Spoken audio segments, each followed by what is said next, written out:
toddlers are not the only ones throwing tantrums. So is your ego.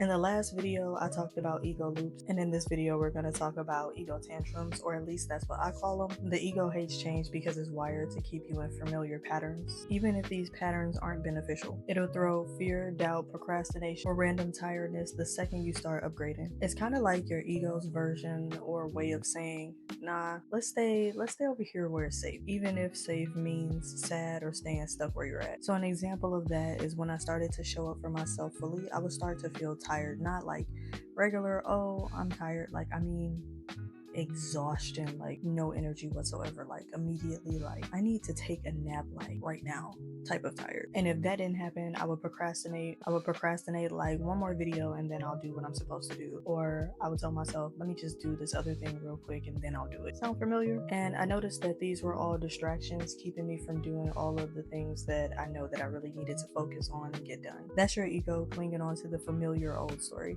So why does this resistance feel so real in the moment? It feels real because you're used to staying in your safe zone. Your ego is used to pulling you back into that comfort zone that it wants you to stay in. It won't sound like an outside critic. It'll more so sound like you.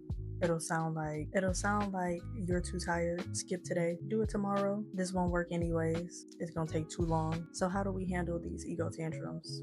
First, we recognize that it's a tantrum in the moment. Take a second to call it out, like, okay, I'm feeling tired because that's my ego trying to keep me in the same pattern, pretty much. It's just like, you know, how we said in part one, you're running on this autopilot loop that kind of repeats. It's your ego keeping you in alignment with that. When you try to do something different, these little tantrums tend to flare up, right?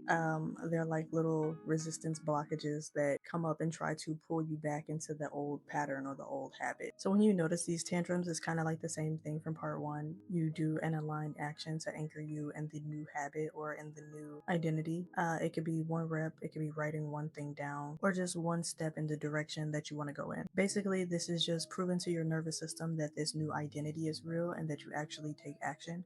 It's just showing up and taking a step in the direction to prove to yourself that this is who I am now and that this new identity is real. So the next time your ego throws a tantrum, just know that you're doing something right. It's not a sign that things aren't working or to stop doing whatever it is that you're doing. It's actually the opposite. If this resonated, drop a comment about your ego tantrum. I'd love to hear from you guys, and I'll catch y'all in the next one, my baby.